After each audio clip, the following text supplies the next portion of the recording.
દેહ ઉપર ગમે એટલા ફૂલાવી રહ્યા હતા એ નથી રહેવા.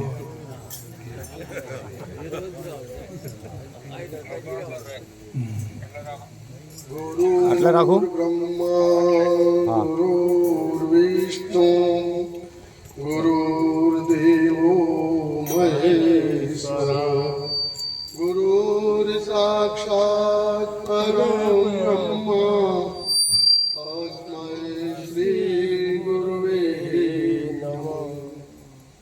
ધ્યાનમૂલં ગુરુમૂર્તિ પૂજામૂલં ગુરુર્પદમ મંત્રમૂલં ગુરુર્વાક્યમ મોક્ષમૂલં ગુરુર્કૃપા મોક્ષમૂલં ગુરુર્કૃપા.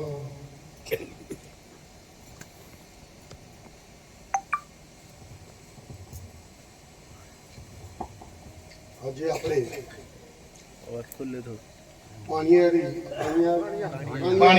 પાણિયા ગામના વતની રમેશભાઈને ત્યાં ભજન ભોજનના એક આ કાર્યક્રમમાં આપણા આત્મદર્શનથી આત્મની મોજ માટે બધા એકઠા થયા છે. ત્યારે આપણા આત્માના દર્શન અને એનો આનંદનો અનેરો લાભ આપણે લઈ રહ્યા છીએ. તો ખરેખર આપણા આત્મચેતનામાં કંઈ આનંદ છે ખરો? જો હોય એ દેખાઈ રહ્યું છે. શાંતિનું પ્રતીક છે આત્મદર્શન. જે શબ્દની ચોટ ઉપર ચોટી જાય છે ને એને આત્મદર્શન જરૂર થાય છે.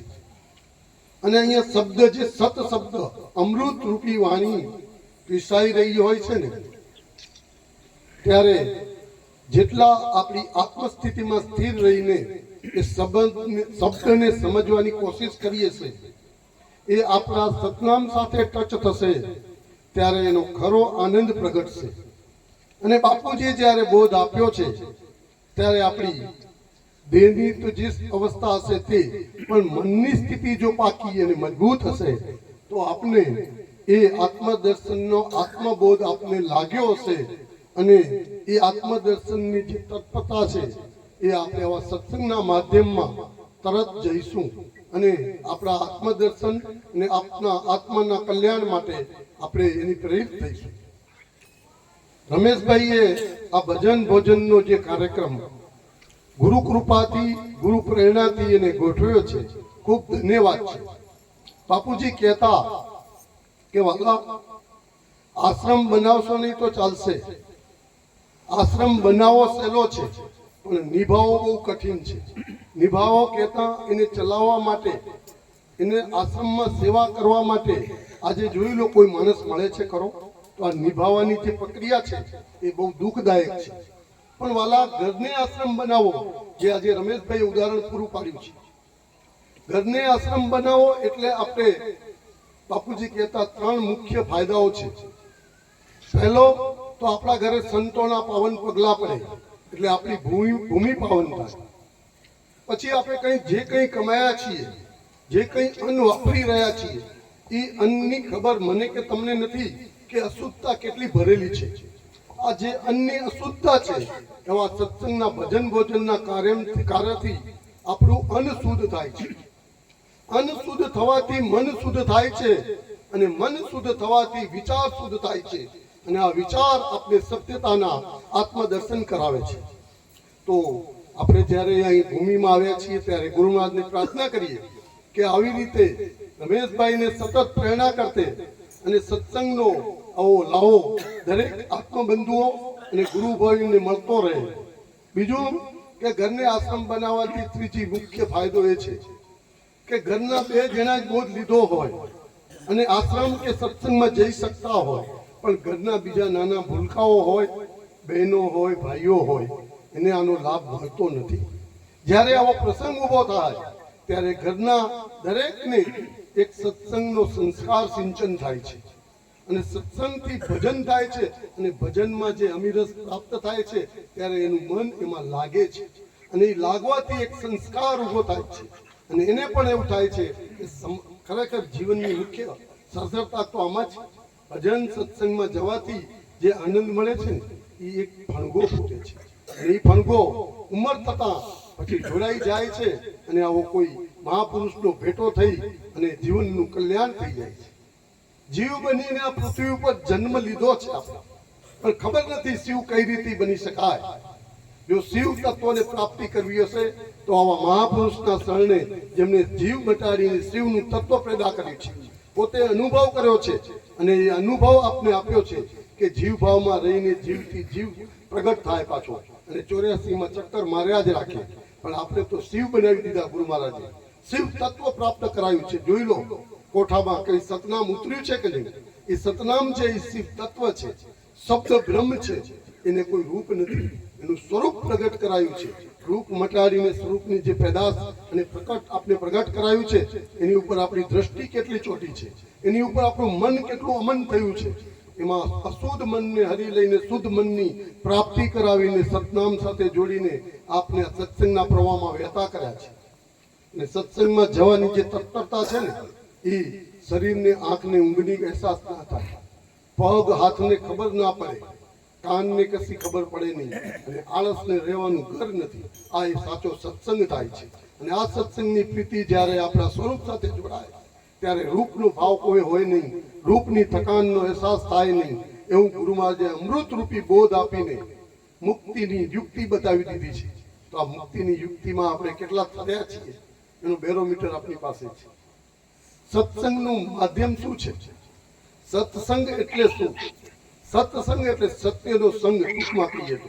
પણ બાપુજી આપણે સત્યનો સંગ કરાવી આપ્યો છે અને અસત હતું બધું હરી લીધું છે. હરીને અસત્યને ધોડાવીને ચોખ્ખું કરીને પાછું સત્સંગ રૂપી શબ્દ આપ્યો છે. એ શબ્દના દેહ ઉપરથી આપણે બધા જ અહીંયા બેઠા છીએ, પણ શબ્દ સાથે પ્રીતિ કેટલી છે. જરાક સત્સંગ ચાલતો હોય અને બહારનો કોઈ અવાજ આપણે અસર કરી ગયો છે તો હજી દેહ ભાવ છૂટ્યો નથી. બહારનો અવાજ જેમ છે એમ રહે અને સતના શબ્દથી આપણે જો એક તાર બનીએ તો દેહ ભાવ છૂટી શકે છે. પણ એના માટેનું આપણું મંથન કેટલું છે, એની સાથે આપણું જોડાણ કેટલું છે. કારણ કે જોડાણ ના હોય તો પણ તકલીફ થાય. એટલે 200 કિલોમીટર સત્સંગ હોય, અઠવાડિયા પહેલા નક્કી કર્યું હોય અને 2 દિવસ બાકી રહ્યા હોય ને હાલક ડોલક મન થઈ જાય અને પછી ના જઈએ તો પેલું નક્કી કરેલું ભૂલાય છે ને એ આપણે દુઃખ આપે છે અને એ આપણે પહોંચવા નથી દેતું. જે નથી પહોંચવા દેતું એને મારી દો. બાપુજી મારી જ નાખ્યું છે, પણ પાછું કેમ પેસી જાય છે એ પેસે નહીં એનો વાલા ખ્યાલ રાખવાનો છે. આ બોધની શ્રેણી જેવી તેવી નથી. બોધનો અરીસો કેવો છે? કાચનો અરીસો તમારું રૂપ બતાવી શકાય, પણ બોધનો અરીસો તમારું સ્વરૂપ પાકું કરાવી દે એવો આપણે ગુરુ મહારાજે બોધ આપ્યો છે. અને આ બોધ ઉપર આપણી જો તટસ્થતા, નિષ્ઠા અને નિશ્ચય પાકો થયા વગર નહીં હોય ત્યાં સુધી આપણે એ સ્વરૂપમાં જઈ નહીં શકીએ અને અંત સમય સુધારી નહીં શકીએ. પાછા આપણે જ્યાં હતા ત્યાંના થઈ જઈશું. એટલે ભલા બાપુજી આપેલા બોધની કદર કરી, બોધના જે સ્થિતિ છે આપણી એને કંઈ પણ જેટલા પણ શબ્દો યાદ હોય એને વાગોતા રહેજો. આખો બોધ તો એક વખતમાં તો નહીં સમજાય, એક વખતમાં કંઠસ્થ નહીં થાય. એ કંઠસ્થ કર્યા પછી મંથન કરવાનું છે, પછી કંઠસ્થ છૂટી જશે, પછી મંથન ચાલુ થશે અને મંથન પણ છૂટી જશે અને પછી અનુભવ ચાલશે અને અનુભવ પણ છૂટી જશે, પછી અનુભૂતિ થશે અને અખંડ આનંદની પ્રાપ્તિ થશે. આ બોધની તાકાત છે. આવું ગુરુ મહારાજે આપણે સમજાવ્યું છે. તો આ જે પ્રક્રિયા છે, જે અનુભવને જાણવું, માણવું અને પછી રહેવું, એ કેટલો આનંદ છે. તો આપણે અંત સમયને સુધારી શકશું વાલા. આવી સ્થિતિ ગુરુ મહારાજે આપણે પ્રાપ્ત કરાવી છે. જો દેહ અધ્યાસથી દેહના કાર્યો આપણે કરવામાં કેટલા હોશિયાર છે. કોઈ પ્રસંગમાં જવું હોય, કોઈ ડાયરામાં જવું હોય, કોઈ ભજન ગવાતા હોય અને જઈને આપણે એને રાગ દેશમાં લઈ જઈએ. આ ગાય છે બરાબર, પણ વાજિંત્ર બરાબર નથી. ભાઈ એનામાં શું દ્રષ્ટિ રાખે છે? જે શબ્દ પડે છે એમાં શબ્દને પકડો. તમારું સ્વરૂપ શું છે? શબ્દ છે. દેહ છે તો દેહ હોય ને બધું નડે, પણ શબ્દને શું નડે? ને શબ્દ ક્યાં નથી બોલતો? બોલે બોલાવે ને જડી ગયો છે, ગુરુ મહારાજ આપી દીધો. અને એ શબ્દમાં આપણી સ્થિરતા કેમ નથી ટકતી? આ શબ્દની સ્થિરતા ટકવા માટેનો જ આ સત્સંગ છે. અને સત્સંગ રાખવામાં સંકોચ રાખવો નહીં વાલા. અને કેટલા થશે ને કેમ થશે એનો વિચાર કરતા નહીં વાલા. હોપી દેજો ગુરુ મહારાજને. અને એકવાર જો ગુરુ મહારાજને હોપી દીધું હશે ને તમારું બધું જ કરી છે. ભલે એકલો હોય, બીજા આવેલા હશે ને એને પણ વિચાર થશે, ચલો આમાં સેવામાં લાગી જાય. આ ગુરુ મહારાજની પ્રેરણા છે વાલા. વિશ્વાસને અતૂટ બનાવવો એ આ બોધ છે આપણો. વર્લ્ડમાં ગમે એટલી જગ્યાએ તમે તમારા સ્વરૂપની નિષ્ઠા પાકી કરવા માટે ફરશો, પણ આ બાપુજીનો વર્લ્ડમાં ક્યાંય બોધ નહીં મળે. કેમ કે બાપુજી પ્રખ્યાતિ કદી મેળવી નથી અને આપણે પણ પ્રખ્યાતિમાં લઈ જવાનું ના પાડી છે.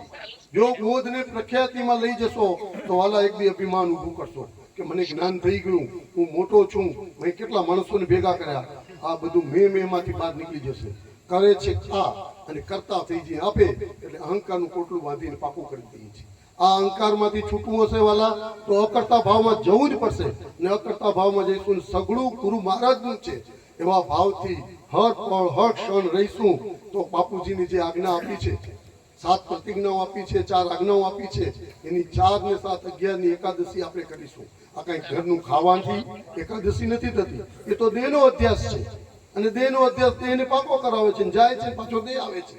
પણ બાપુજી જે આપી પ્રતિજ્ઞા અને આજ્ઞામાં જો રહો તો સાચી એકાદશી બની જશે અને એ એકાદશી જેટલું પાલન થશે એ ખાધાવાળી દેહમાં નહીં થાય એવી ગુરુ મહારાજ આપણને પ્રેરણા કરે છે. બોલો સદગુરુ મહારાજ કી જય. ભરત પટેલ તો બધું કહી દીધું, હવે કહેવા જેવું તો કઈ રહ્યો નથી. અરે મન હમારા મરકટ જસા ન ચારો દિશા में जाए, राम नाम ની દોર से बांधो तो बंधा, नाम लिया तेने सब लिया न सकल शास्त्र का भेद, बिना नाम नर के गया ने पढ़ पढ़ चारो वेद, नाम न्यारो नवखंड मान भीतर मां भरपूर, अड़ंग सड़ंग समरथ सदा नहीं निकट नहीं दूर. આ મન આપણે બધા કરીએ છીએ કે મન વસ્તુ છે શું? મનને પેલું ઓળખ્યું આપણે? જો મનને આપણે ઓળખશું તો જ મન આપણા કબજામાં આવશે. બાપુજી કીધું કે મન તો એક તો પાણીનો બરફ થવો હોય મન છે એમ કીધું અમૃતધારામાં.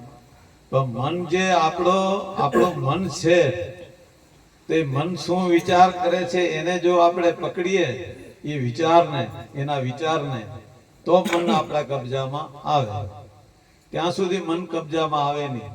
જો એ વિચાર, હમણાં તમે અહીં બેઠા છો સત્સંગમાં ને તમારા મનમાં વિચારો શું ચાલે છે તમને ખબર પડતી હશે. હવનું થર્મોમીટર હવની પાસે છે. તમારા મનમાં જે વિચાર તમારા ચાલતા હશે એ તમને ખબર પડે, મને ખબર ના પડે. પણ તમારા હાવભાવ ઉપરથી ખબર પડે કે આ હમણાં જયંતિભાઈ ના શું વિચારો ચાલે છે. હાવભાવ ઉપર ખબર પડે થોડી. એટલે થોડો જે અનુભવી પુરુષ હોય એ પરખી શકે, આપણાથી ના પરખા.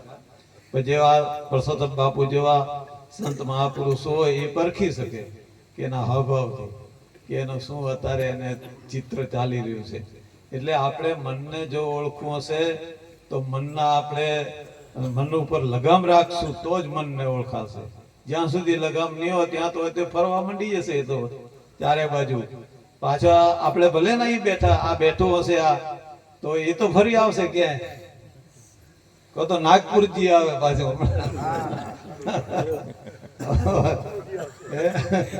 કચ્છમાંથી આવે તો એ તો ગમે તે જેવું હોતે જાય. પણ આપણે જો આપણા મનને આપણે ઓળખવાનું છે, જો ઓળખાશે તો પછી આપણે આ વાત સમજાશે.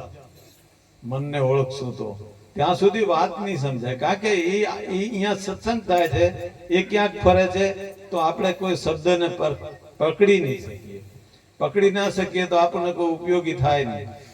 એટલે હંમેશા આપણે આપણું મન જ્યાં અહીંયા આપણે સ્થિર કર્યો તો અહીં જ રહેવું જોઈએ. તો એ શબ્દને ગ્રહણ કરશે તો આપણને શબ્દ ગ્રહણ કરશે તો આપણને જીવનમાં ઉપયોગી થવાનું છે, નહીં તો ઉપયોગી નહીં થાય. આ તો દેહ તો નાશવાન જ છે. આપણને બધાને ખબર છે કે આ ભેગું થયું છે એ વિખાવાનું છે. એમાં જે ચેતન છે, ચેતન છે, ચેતન શક્તિથી આ બધા કાર્ય કરી રહ્યા છે. ચેતનની શક્તિથી, ચેતન જ્યાં સુધી છે ત્યાં સુધી આ બધા આપણા ઇન્દ્રિયો બધી કાર્ય કરે છે. ઇન્દ્રિયો કાર્ય કરે છે બરાબર છે, પણ ચેતન જ જો જ્યાં સુધી આપણને ગુરુ મહારાજે જે શબ્દ આપ્યો છે, શબ્દ એટલે સતનામ આપ્યો છે. સતનામ જોડે જો આપણું જોડાણ છે કે નહીં એ આપણે પોતે વિચારવાનું છે. સતનામ જોડે જોડાણ હશે તો પ્રેમ પ્રગટ થઈ જશે. પ્રેમ પ્રગટ થશે તો આ બધું આ મનને કાંઈ ક્યાંય નહીં જાય, અહીંયા ને અહીંયા રહેશે. જ્યાં જેને કાર્ય તમે સોંપશો એટલું જ કાર્ય કરશે, બાકી વધારાનું કાર્ય નહીં કરે.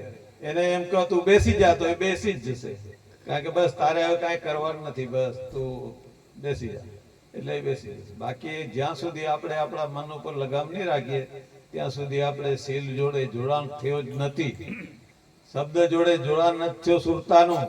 જો શબ્દ જોડે સુરતાનું જોડાણ થશે તો આપણને પ્રેમ પ્રગટ થશે, તો ભક્તિ થઈ કહેવાશે. આપણી ભક્તિ જો થશે તો આ બધું આપણને આપણા જે બોધ આપણને ગુરુ મહારાજે આપ્યો છે ને એની સાર્થકતા થશે ને તો આપણે જીવન એટલું સરળ બનશે કે આપણે આમ એકદમ નિર્મળતા આપણામાં કોઈ બી કાંઈ ગમે ત્યાંથી કોઈ એવું આવરણ આવતું હશે તો આવરણ આપણને એકવાર આવશે ખરું પણ ટચ નહીં થાય, એ ઉપરથી હેડી જશે.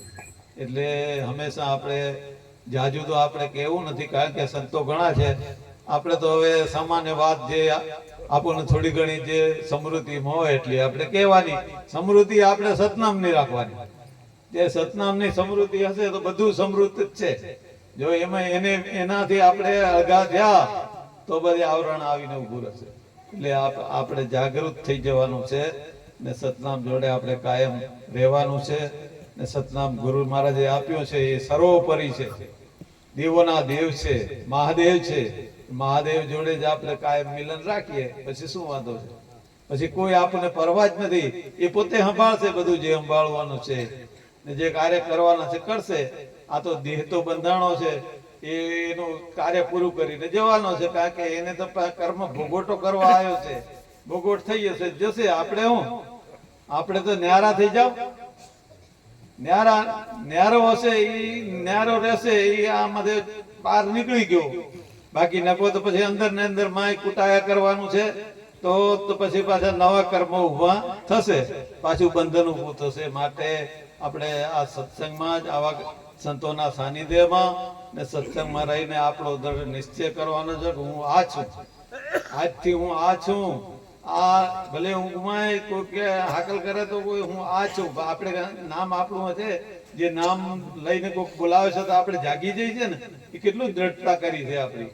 પણ પેલું જે નામ છે ગુરુ મહારાજે આપેલું એ એટલું દ્રઢ આપણને થવું જોઈએ, કારણ કે આ તો વ્યવહાર માટે છે. આપણે તો પરમાણમાં પેલું નામ છે, એમાં આપણે કાયમ રહેવાનું છે. એમાં રહેશું તો આપણને પછી કાંઈ વાંધો છે નહીં. તો એ આપણે શબ્દ અને સુરતાનું મિલન થઈ ગયું તો ભક્તિ. પછી ભક્તિમાં જ તરબોળ થવાનું છે. જ્યાં જે જોયું ત્યાં એનું બે આ ને હું નું મિલન થઈ ગયું. પછી શું એકાકાર થઈ ગઈ. બોલો સદગુરુ મહારાજ કી જય. સદગુરુ મહારાજ. આજે આ જેનામાં સત્સંગનું પાણી છે, એક જળ તત્વ તો છે, પાંચ તત્વનું પણ ભક્તિનું પણ એક સત્સંગનું પણ એક પાણી હોય છે. એ પાણી પુરુષોત્તમ મહારાજની કૃપાથી પાણી આ ગામમાં રમાવતા ઈશ એ પણ એક ભગવત સ્વરૂપ છે. અને મને માહિતી છે ત્યાં સુધી એમના પપ્પા લાલજી દાદા એ પણ બોધી હતા સનાતન ધર્મના. એટલે આ એમના ડીએનએમાં વારસામાં ઉતર્યું છે.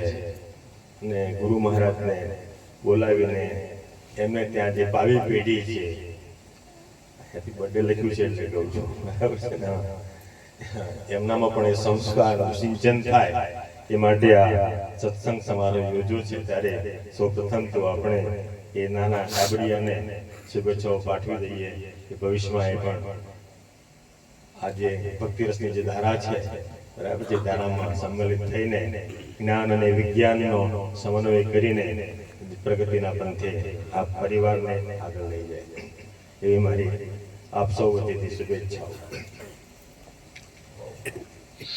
સત્સંગની ધારા મને એમ લાગે છે ક્યારો ભરપાઈ આમ પૂરો ભરાઈ ગયો છે, એટલે ક્યાંક ઓવરફ્લો થઈને બહાર જતું ન રહે એનું આપણે પહેલા તો કદાચ થોડુંક ધ્યાન રાખીશું એમ. એટલે હું પણ મર્યાદામાં જ કહીશ, સમય એટલે ભગવાન કૃષ્ણ ગીતામાં એવું કહ્યું છે, અર્જુને જ્યારે પ્રશ્ન કર્યો કે ભગવાન આ જન્મમાં કદાચ કંઈક અધૂરું રહી જાય તો પછી એની શું ગતિ થાય, ત્યારે કૃષ્ણે એવું કહ્યું હતું એમ કે આ જીવાત્મા જ્યારે આ પ્રાણ શરીર ખોળ્યું છોડીને જાય છે ત્યારે એના સત્કર્મોની સુવાસ લઈને જાય છે ને પછી એને એવી જગ્યાએ હું જન્મ આપું છું કે ત્યાંથી પછી આગળ વધે. વધારે ઊંડી વાતો નથી કરતો, પણ આગળ વધે. પછી તો આગળ આવ્યા પછી જ્યારે જન્મ થાય ને ત્યારે જો રડે ને તો ડોક્ટર નામ અથવા દાયણ એને ચૂંટણી ખણાવે એમ, અને પછી પહેલું બોલે કે હું આ, અને ત્યાંથી દાસ સાહેબે જે કહ્યું પછી વળગણ શરૂ થાય, ત્યાંથી શરૂ થાય. બરાબર છે. અને એ પછી એવું દ્રઢ થઈ જાય છે, એવું દ્રઢ થઈ જાય છે કે પછી એને કાઢવું કેટલાક વર્ષો પછી ને. અને મનોવિજ્ઞાન એવું કહે છે કે બાળક 10 વર્ષની ઉંમરમાં જેટલું શીખે છે ને એટલું જિંદગીમાં ક્યારેય શીખતું નથી. અને બોધ લેવા ક્યારે આવે? 10 વર્ષમાં આવે કોઈ દાડો. એટલે બધું દ્રઢ થઈ ગયું હોય છે. અને પછી એ ગુરુ મહારાજ પછી કદાચ સત્કર્મમાં હોય ને કંઈ પૂર્વનો કંઈ પડ્યું હોય ને જાગૃત થાય તો કે સાધુ પુરુષનો સંગ ભાઈ મારા ભાગ્ય મળ્યો છે મારા. એ કર્મનો સંયોગ થાય અને આવા ગુરુ મહારાજ, કારણ કે આમ તો એવું કહેવાય છે 84 જોની પછી મનુષ્ય અવતાર મળવો દુર્લભ છે, પછી પાછો સદગુરુ મળવા એથી વધુ દુર્લભ છે, કારણ કે આ જગતમાં ગુરુ તો ગણાય છે પાછા. પછી એમાં એ મનુસ્મૃતિ બધું વાંચો તો ખ્યાલ આવે. બરાબર છે ને. એટલે એમાં સદગુરુ મળવા, સતના ગુરુ મળવા એ દુર્લભ છે ને. એવા આપણને સૌને મને એમ લાગે છે કે આપણને સૌને તો મળ્યા છે, એટલે આપણે સૌ ભાગ્યશાળી છીએ. હવે પછી શું, વોટ નેક્સ્ટ, એની વાતો હમણાં બધાએ કરી. બરાબર છે. અને સાહેબે પેલું ભજન કહ્યું, મને સદગુરુ મળ્યા પૂરા રે અગમ નિગમની, હું ક્યાંથી આવ્યો ક્યાં જવાનો છું એની ગમ લાગી. પણ ગમ માટે શું બીજું પંક્તિ સરસ હતી, મને જ્ઞાને વલોવ્યો. આ જ મોટી તકલીફ છે. આપણે વલોણું કરતા નથી. મળે છે ખરું, સતનામાં શબ્દ પણ 2 વખત એનો ઉપયોગ થયો. બરાબર છે. હું ઘણી વાર એવું કહું છું કે આપણા કરતા પેલા પ્રાણીઓ સારા, ગાય ભેંસ બળદ છે ને એને પણ ખાધા પછી વાગોળે ત્યારે એના નસકોરા પર મોતી આવે. એ વાગોળે તો મોતી આવે છે, નસકોરા પર પાણીની બૂંદ આવે છે. પણ આપણે જે ચરવણ કરવાનું, પ્રવીણ દરી સાહેબ લુણાવાડા જે પદ્મભૂષણ છે એમનો એક ચરવણ કરીને કાવ્ય સંગ્રહ છે, એનું નામ છે ચરવણ. ચરવણ કરવું, ચિંતન કરવું, મનન કરવું, વલોણ ગમ્મર વલોણો મારવું. બરાબર છે. ગાઈએ છે ખરા, પણ ઘણી વખતે હું બહેનોને ક્યારેક કહું છું એ લગ્નમાં ગાય છે, મારું ગાયેલું ગાય રે પંજોની જાય, એવું કહે છે. બહેનો કે ખુશ થઈ ગયા. એટલે દાદા સાહેબ નું કહેવું, ગુરુ મહારાજ નું કહેવાનું વાત એ જ બધાનો સારાંશ એ છે, તમે સાંભળી તમે બારોબાર કાઢી નાખો એનો કોઈ અર્થ નથી, એનો કોઈ મિનિંગ નથી. બરાબર. એને વલો તમારી ભીતરમાં વલો, અંતર ખોજો. જ્ઞાન બહાર છે જ નહીં, જ્ઞાન ક્યાંક તમારી ભીતર છે. સાહેબે જે કહ્યું પદ ગયું દાસ સાહેબે, એમાં છેલ્લે શું કહ્યું? મૂળિયામાં ગયું. આ વલોણું પછી ક્યાં ગયું? મૂળિયામાં ગયું. મૂળિયામાં થડમાંથી પછી ઉચકીને ફેંકી દીધું. જો અધૂરો છે એ આખું પદ તમે જો છેલ્લી પંક્તિમાં કહું છું, છેલ્લી પંક્તિમાં આ શબ્દ આવ્યો. બરાબર. ગુરુગમ જે શબ્દ જે છે, શબ્દ તમને જે આપ્યો છે એનું જ્યારે તમારે એ શબ્દની સાથે તમે એકાકાર થઈ જાઓ છો. પેલા એક પદમાં કહે છે, નામની સંગત રે સુરતાયો લેરોલે છે, ત્રિવેણીના ઘાટ રે અનુભવની વાતો કે છે. ભરતભાઈ પણ કે અનુભવ અને અનુભૂતિની વાત છે. અને પેલા સાહેબે પણ કહ્યું મન, મનને તમે જોઈ શકો છો. અહીં બેઠા છો, આંખ બંધ કરો, આમ કરો, જાય હું ને તું દ્રષ્ટા બનો, સાક્ષી ભાવ કેળવો ને તો મને તમે ચોક્કસ જોઈ શકો છો. નથી જોઈ શકતા એ વાત જ ખોટી છે. તમારામાં શક્તિ છે. તમને ગુરુ મહારાજે શબ્દ આપ્યો છે, ભીતર ઉતરો, અંતરને કેળવા, અંતર્મુખી થાવ તો તમે તમારા ચિત્તને, તમારા મનને, તમારા અહંકારને, તમારી બુદ્ધિને તમે સ્પષ્ટ જોઈ શકો છો. અને આ જોશો તો જ વળશે. જ્યાં સુધી સામે કઈ વસ્તુ આવે, તમે સ્કૂટર લઈને જાઓ છો, સામે ક્યાંક અંતરાય આવ્યો એ તમે જોયો એટલે બ્રેક મારી. સ્કૂટર હોય કે ફોર વ્હીલ હોય, તમે લઈને નીકળ્યા છો રસ્તા ઉપર, સમજો, ને વચ્ચે કંઈક આડું આવે એ તમે જુઓ છો ને, આ નરિયા ક્યાં, તો તમે એને બ્રેક મારો છો કે નહીં મારો? મારશો ને તો એક્સિડન્ટ થતો બંધ થઈ જશે.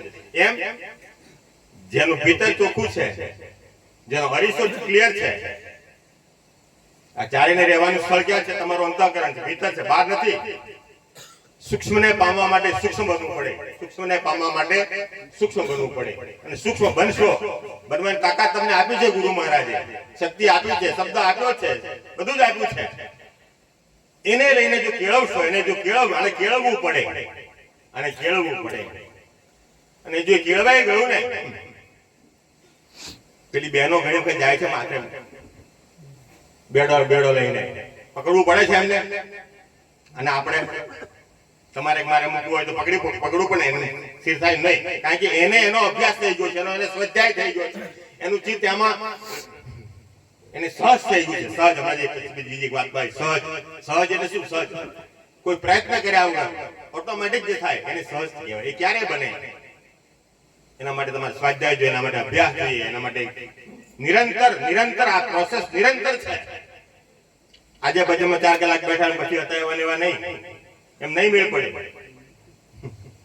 પેલું કે છે શિખામણ જંપા સુધી, એમ મેળ પડે એવો નથી. આ બેઠા છે તમે જો, અમદાવાદ ધારતા નોકરી, અને અત્યારે સર્વસ્વ સમર્પિત કરી દીધું ને, સર્વસ્વ સમર્પણ. અહીં આ બેઠા પછી હમણાં બે ત્રણ મને મારી જેવું જ છે એમનો સ્વભાવ. મને પણ કોઈ અશિસ્ત કરે ને ગમે નહીં. એમ તમે બેઠા છો, સ્થિર થાવ. ડિસિપ્લિન ઇઝ ધ મોટો ઓફ અવર લાઈફ. શિસ્ત પાયો છે. જે જગ્યાએ બેઠા સમય તો તમે ફાળ્યો જ છે ને. ગોદડી લઈને સુઈ જાવ ને, શા માટે બગાડો છો? બાવાના બેવ બગડે, એમ કે બાવાના બેવ બગડે. આવ્યા છો, બેઠા છો, તો તમારી 10 ઇન્દ્રિયો, મન, ચિત્ત, બુદ્ધિ અને આ બધું છે એને એક સ્થળ લઈ આવો. અને એક સ્થળ લઈ આવશો ને તો જ તમને શ્રેષ્ઠ પરિણામ મળશે.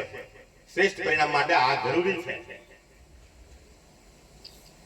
નહીતર જો આમ ભટકા કરશે, આમ તેમ બેઠા પછી પગ લાંબો કરો, ટૂંકો કરો, પેલો શું કરે, આ શું કરે, એમ મેળ પડે એવો નથી. શ્રદ્ધા અને વિશ્વાસ આ બધું તમારી ભીતર છે, તમારી અંદર છે, બહાર કાંઈ નથી. બહાર માત્ર સાબિતીઓ છે. ઋષિમુનિઓ કે મારા પછી ગમે તેને આપણી વાણી ગાઈએ છીએ, એ એમના અનુભવો છે. એ અનુભવ તમારે સાર્થક, તમને ખોટા રસ્તેથી જતા રોકે એટલા માટે છે. કોર્ટમાં ગયા હોય ને આપણા વકીલો શું કે, ઇન્સાફ કો સબૂત ચાહીએ. સાબિતી છે ભાઈ, સાબિત લાય. સાબિતી ના હોય તો નિર્દોષ જાય ને. તો આ સંતો મહંતોની જે વાણી છે, પછી કબીર સાહેબ હોય, વિરાજ સાહેબ હોય કે આપણા, એ એમના અનુભવો છે. એ તમારા માટે સાબિતીઓ છે, હાજરા હજુર છે. પણ એને પામવા માટે તમારે એ જગ્યાએ પહોંચવું પડે. તો તમે એનો અર્થ, એનું જે જ્ઞાન છે, એમાં જે એના ભાવાર્થ છે તમે સમજી શકો. તમે નહીં પહોંચો તો એનો કોઈ અર્થ તો મહીસાગરમાં ઘણું પાણી વહી જાય છે, જ્ઞાનની ધારા ઘણી વહી જાય છે, પણ તમે જેટલી આમાંથી લો, પીવો અને પચાવો એટલી જ તમારી. અને પચાવવા માટે આપણે બેઠા છીએ. આજે આ બેઠા છીએ, અત્યારે શા માટે બેઠા છીએ? એટલા માટે બેઠા છીએ, પચાવવા માટે બેઠા છીએ, કંઈક સમજવા માટે બેઠા છીએ. નહીં તો સુઈ ગયા હોત ને, બીજા જ હોત ને, બરાબર? તો આવ્યા છો ત્યારે આને જોતા થાવ.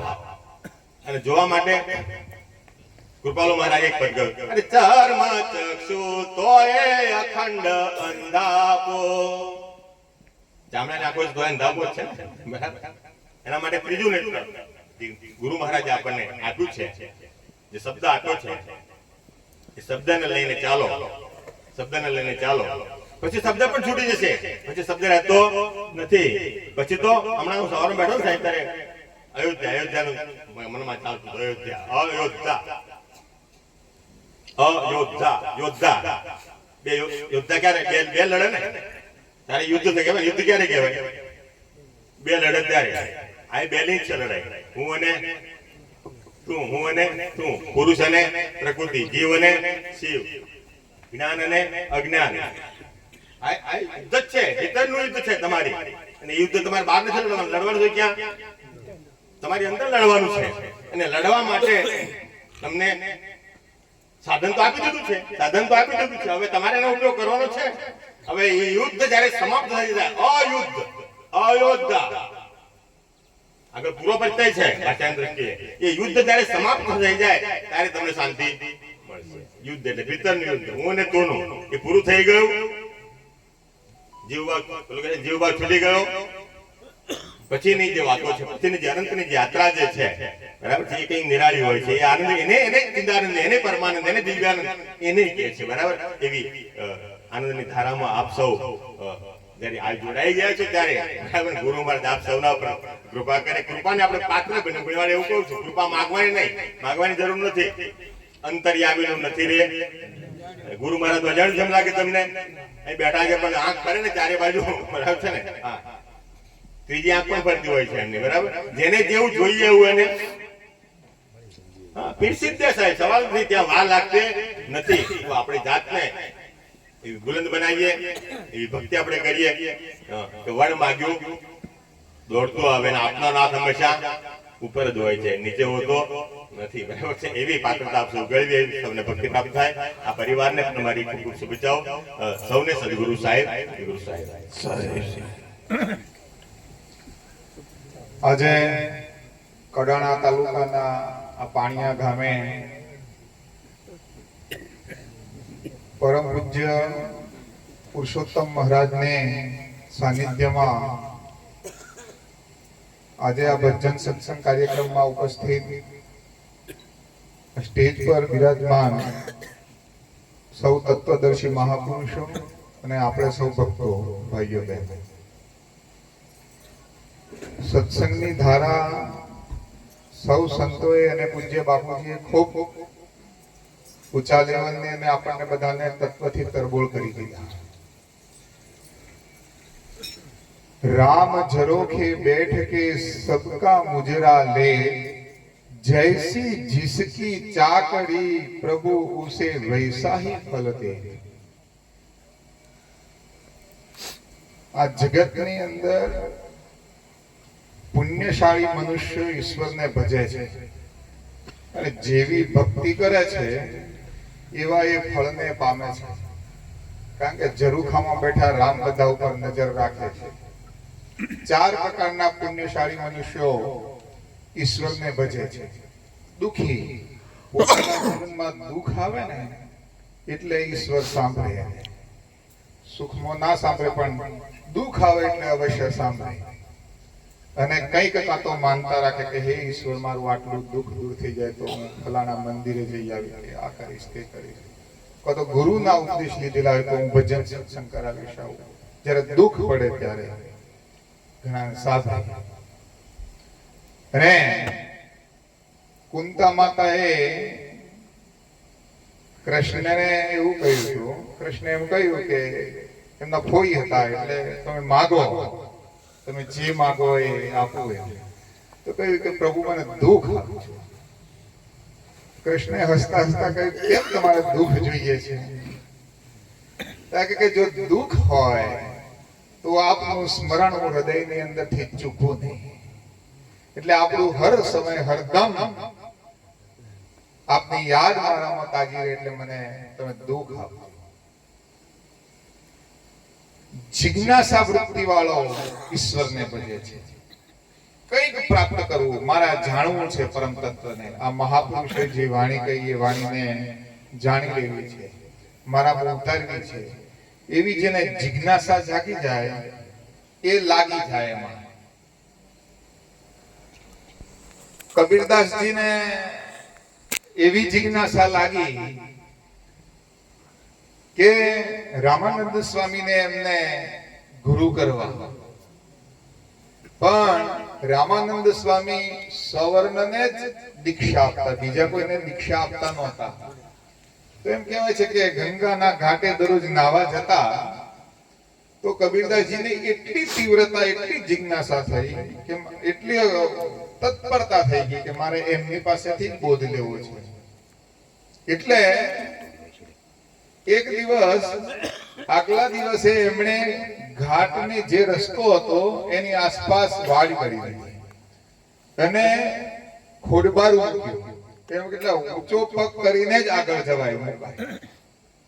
સવારના પોરમાં સંતો બ્રહ્મ મુહૂર્તમાં ઉઠે અને નાવા માટે જાય. એટલે સવારના 4 વાગે એ ખોડબારાની અંદરની બાજુ જઈને સૂઈ ગયા. રામાનંદ સ્વામી આયા અને ખોડબારું એમણે જોયું કે આ બધું કેમ આવું છે, દરરોજ તો કોઈ વાડ હતી નહીં, પરંતુ સહજ હોય સંતોને. પાછું એ અંતરમાં એમને રામ નામની લગ્ની લાગેલી હોય. જેવો એ ખોડબારાની અંદર પગ ઊંચો કરીને મૂકે છે તો માનવના શરીરને સ્પર્શ થાય છે. એ રામ એવો શબ્દ નીકળી જાય છે. મારે કોના ઉપર મારો પગ પડી ગયો, પણ કબીરદાસજી જોથી દોટ મૂકીને જાય છે. મને મળી ગયો શબ્દ, મને મળી ગયો રામ, એમ ત્યાંથી એ જતા રહે છે. અને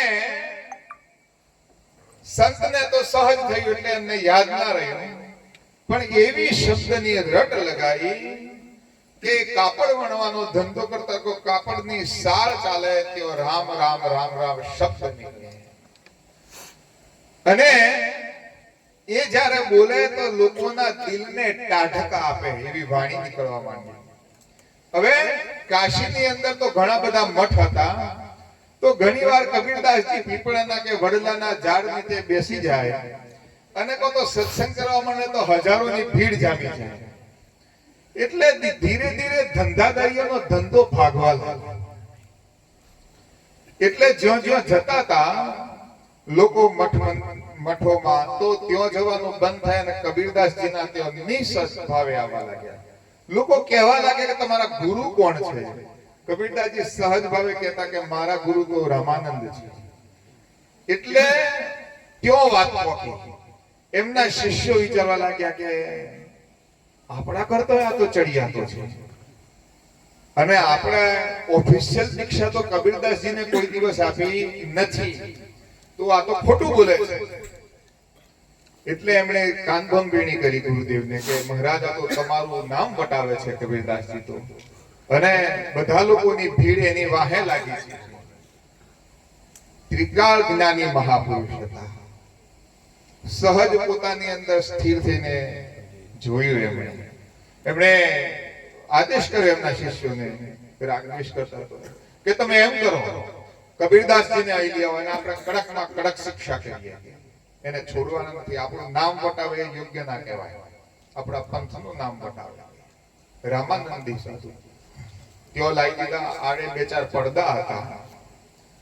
ગુરુની પરીક્ષા કેટલી તેજ હોય છે. ગુરુ એમની ગાદી પર બિરાજેલા હતા. 7 પડદાની પાછળ કબીરદાસજીને રાખવામાં આવ્યા હતા, કારણ કે એમનું મોઢું નતું બતાવવા માંગતા. એમના શિષ્યો કે ના, કબીરદાસજીનું મોઢું પણ આપણે ગુરુને બતાવવું નથી, એ તો સવર્ણ નથી. એટલે ગુરુજી બેઠા તો માનસી પૂજા કરતા હતા. ભગવાનને મનથી નવડાવતા હતા. પછી ચંદન લેપ કર્યો હતી. તો એની અંદર એ માનસી પૂજામાં તુલસી પત્ર ચડાવવાનું ભૂલી ગઈ. 7 પડદા પાછળ રહેલા કબીરદાસજીએ ત્યાંથી વાત કર્યું કે ગુરુદેવ માફ કરજો, હું વચ્ચે બોલું, પણ તમે ભગવાનને તુલસી પત્ર ચડાવવાનું મનથી માનસી પૂજામાં ભૂલી ગયા.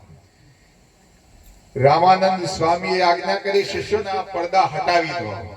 આ સાચો મારો શિષ્ય તો આ છે.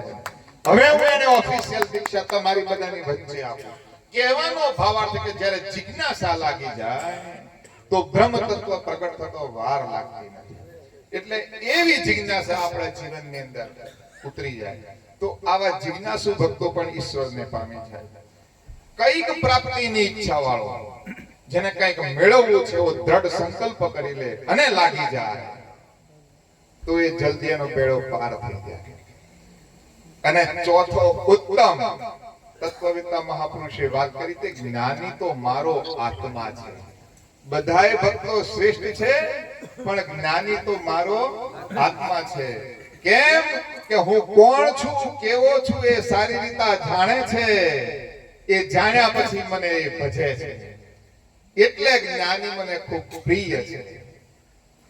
જ્ઞાનીને હું અદ્રશ્ય નથી અને એને હું જ્ઞાનીને અદ્રશ્ય નથી. કેમ તો પહેલો એ પોતાનામાં મને જુએ છે અને પછી સર્વમાં મને બ્રહ્મ ભાવે દેખે છે. એટલે મને જ્ઞાની સૌથી પ્રિય છે. અને આપણા પંથની અંદર એ જ્ઞાનના ઘૂંટડા પીવડાવવામાં આવે છે કે તું કોણ છે પેલો જાણી લે. કારણ કે જાણ્યા વગરની પ્રીત શું કામની? તું કોણ છે? તું પરમ તત્વ પરબ્રહ્મ છે પોતે, એ જાણી લે. એક અહમનો પડદો ગુરુદેવ પોતાને આત્મજ્ઞાન રેડીને દૂર કરાવી દે છે કે તું દેખાય છે ને એ તો આ પંચ મહાભૂતનું શરીર છે, અષ્ટા પ્રકૃતિનો દેહ છે. પૃથ્વી, જળ, અગ્નિ, વાયુ, આકાશ એ જળ તત્વો અને અંદર રહેલું જે ચેતન અને એની પ્રકૃતિ ત્રણ, ઇન્દ્રિય, મન અને બુદ્ધિ, એ આ અષ્ટા પ્રકૃતિ ત્રણ. આ પ્રકૃતિના જેવું શરીર છૂટે તો આ પ્રકૃતિના પાંચે તત્વો પ્રકૃતિમાં સમાઈ જાય. અને ઇન્દ્રિય, મન અને બુદ્ધિ એ સૂક્ષ્મ શરીર છે, એ આત્માની સાથે એક શરીર છોડીને બીજા શરીરમાં જાય. આપણને એમ થાય કે આ શરીરની સાથે શરીર છૂટી જાય, આત્માને કશું દેખાયમાન થતું નથી. તો આ બધા સંતો એમ કહે છે કે કર્મ જેવું કરેલું હોય ને એવું તમે પામો. તો આ સાથે જાય કેવી રીતે? તો સાથે જવાનું એક સાધન તો એ કે ઇન્દ્રિય, મન અને બુદ્ધિ એ આત્માની હારેન હારે છે. જેમ આ શરીરની હારેન હારે એનો પડછાયો હોય એમ આત્માની હારેન હારે મન અને બુદ્ધિ રહે છે. અને એમાં અનંત જન્મોના સંસ્કાર પડ્યા હોય છે. સંતો એમ કે છે કે જેને બુદ્ધિ શુદ્ધ કરી લીધી છે, મન ભગવાન નામથી પવિત્ર કરી લીધું છે, એનો ફરીથી જન્મ થતો નથી. ભગવાન કૃષ્ણ ગીતામાં એમ કહે છે કે હે અર્જુન, અંત સમયે જે મારું સ્મરણ કરતો કરતો દેહને છોડી દે છે એ મારા પરબ્રહ્મ સ્વરૂપ, મારા પરબ્રહ્મ ભાવને પામી લે છે. એટલે સંતો એમ કહે છે કે હરેક શ્વાસે તું મારું સ્મરણ કર. કેમ કે છેલ્લો શ્વાસ કયો છે કોઈને ખબર નથી.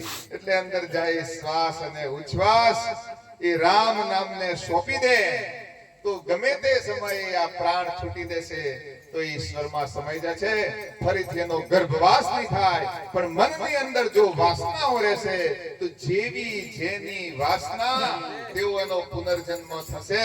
પણ જો એ બ્રહ્મ ભાવને પામી જાય, બ્રહ્મને ભેળો ભળી જાય તો ફરીથી એનો ગર્ભવાસ થતો નથી. સર્વ સંતોને જય ગુરુ મહારાજ.